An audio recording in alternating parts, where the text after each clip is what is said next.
Hi, and welcome to this live reading from Dumpster Dying by Michelle Bennington. And this is presented by Itsy Bitsy Book Bits. Chapter 1. Birdie eased her white Ford pickup truck into Uncle Mac's drive-thru behind an SUV. An emerging sunrise pooled pink and gold over the horizon.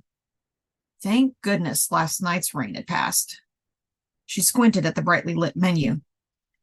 You know what you want yet? You best get ready. We're up next. Oda Dean Spurlock, her older sister, fluttered the newspaper, folded it into a manageable size, and shined her travel-sized flashlight on the list of yard and garage sale advertisements. We may be in luck. She pointed to a spot on the newspaper. Here's one on Birchfield Lane that doesn't say a thing about early birds. She circled the spot with a pen. Birdie and Oda Dean were the earliest of the early birds, the very bane of any yard sale host's existence, ready and waiting in driveways and hovering around garage doors near the break of dawn, long before hosts even set out their wares. The sisters had carried on this tradition of breakfast, yard sale shopping, and lunch every Saturday for a quarter of a century. And since they'd opted for an early retirement from their respective library and cafeteria positions at the Miltonville Elementary and High School, they didn't see any reason to put aside the tradition. Is it going to be a good one? Birdie blinked rapidly. Oda Dean paused and read some more. I think so. It says home and office furniture, adult and children's clothing, antiques, tools, dishes, knickknacks, sporting goods, exercise equipment, and much more. Oh, good. We'll hit that one first. She gazed at the menu. I can't see a thing out of these glasses. Birdie cleaned her glasses on her pink seersucker blouse, then plopped them back on her snub nose. I think I'm going to have that sausage biscuit combo with coffee. Uncle Max has good coffee. Do you know what you want? She adjusted her pink Daytona Beach ball cap, tucking the sides of her unruly hair underneath. Oda Dean looked up and leaned her top-heavy body over the console to study the menu, popping her lips as she thought. Her gray hair frizzed out of a white Bluegrass University thoroughbred sun visor, though the sun wouldn't be out for at least an hour. I reckon I'll have the same. She sat up with a soft grunt. The vehicle in front of them moved. Birdie eased the car forward and lowered her electric window. The morning air was fresh and still warm for early October, which was nothing unusual for an Indian summer in Kentucky. The crickets sang out, competing with the soft-spoken man asking for her order. Birdie shouted their choices at the speaker, paid, and collected the food. They pulled into a parking spot at the side of the building where, like a couple of conjurers, they mixed and stirred the exact amounts of sugar and cream into their respective cups to perfect the potent brew that would carry them through hours of yard sailing. Birdie sipped her coffee through the hole in the plastic lid, appreciating the stillness of pre-dawn Miltonville, a small town wedged between the slightly larger bedroom community of Rothdale and the city of Lexington in the lush bluegrass region of Kentucky. This was her favorite time, while everyone slept on the cusp of hope and potential and life. However, it'd be better in a couple of weeks when the mornings turned crispy and frost-laced the ground. Oda Dean gobbled her sausage biscuit, leaving a trail of crumbs down her ample bosom, while she worked the cryptogram on the puzzle page. A wad of food in her doughy jaw, she muttered, I don't know why I mess with these things. I'm not very good at them. Whichever letter appears most often is the E. Oda Dean rolled her eyes and slapped her hand down on her lap. Everybody knows that. In a couple of bites, Birdie scarfed her hash brown, then dove into the bag to retrieve her sausage biscuit. Her mind turned to her late husband, Walter. He was a whiz with crossword puzzles. Birdie tried to work them, but soon gave up. A few days later, Walter's pen had doubled down over her pencil markings with the correct answer. She stuffed the last bit of biscuit into her mouth, washed it down with some coffee, and started the car. We need to get a move on. Birdie made a right onto Maple Street. They passed silent houses nestled under shade trees, some dark, some with porch lights on, some with only a kitchen window lit, signaling the gradual awakening of the town. She turned right again onto Main Street, which transformed into a roundabout encircling the Miltonville courthouse, a red brick Federalist-style structure with a white domed top reminiscent of Monticello. The perimeter of the roundabout comprised old Victorian and Edwardian buildings that had been transformed into law offices, cafes, and boutiques. After taking the first street off the roundabout, they passed a mechanic shop, a tiny used car lot, in a strip mall consisting of several stores. The brilliant yellow glow of the sign above the Afford-a-Lot general store beckoned her. She slowed down. That place had one of the best dumpsters in town, and it was always optimal to visit on the weekend after their new shipments came in. She glanced at Oda Dean, who glared at her. Birdie Marie Harper, don't you even think about it. You're not about to drag me on some fishing expedition in a dumpster. Fine. The skin tightened between Birdie's shoulder blades. It was best to work without Oda Dean anyway. She'd ruin all the fun with her fussing and her judgment. She gripped the steering wheel until her knuckles ached. The first yard sale swept Birdie's darkening mood away like the sun bursting out of a cloud. Once she waded into all the figurines, books, records, and clothes, her mind emptied completely so that only a soft, numbing buzz had taken over. Birdie's hands itched. Her eyes widened in anticipation. Saliva collected in her mouth. It was as if she'd been invited to a glorious Thanksgiving buffet. All she could eat, contain, stuff, hold, and carry. Birdie circled the tables over and over. She didn't know what she wanted, but whatever she needed would speak to her, and it did. A small wooden box. She opened it, revealing a petite angel with long, flowing blonde hair holding a red bird like a heart to the sky. She sucked in a breath. It plays music, the yard sale host said from his lawn chair. Bought that for our daughter a long time ago. She doesn't want it anymore, I reckon. The man's lips tipped sideways from under his ball cap. His mud-caked boots crossed the ankle, and his working man's hands rested on his belly. Birdie wound it up and watched the angel twirl. How pretty, she breathed. It was perfect. She knew exactly the person she'd give this to.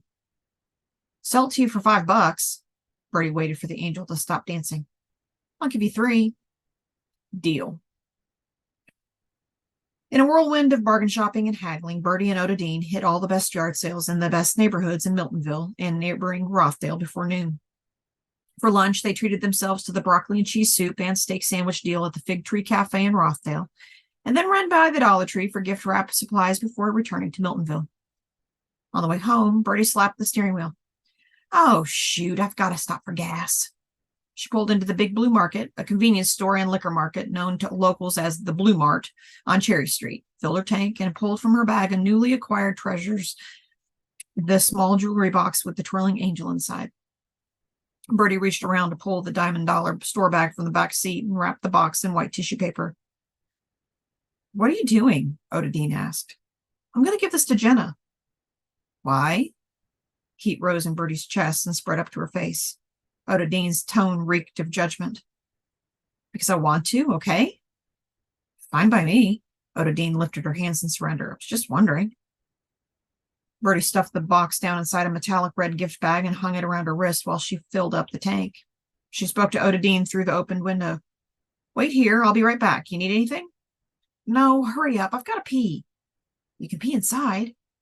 Oda Dean screwed up her face.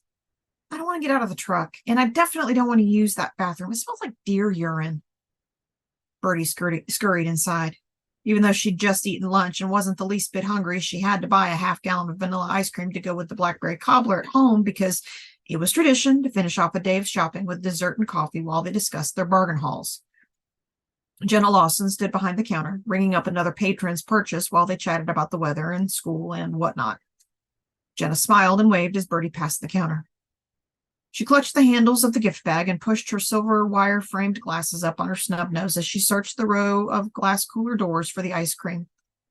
Birdie grabbed a carton of vanilla and cradled it in her free arm. Jenna beamed and stepped from behind the counter to give Birdie a quick hug.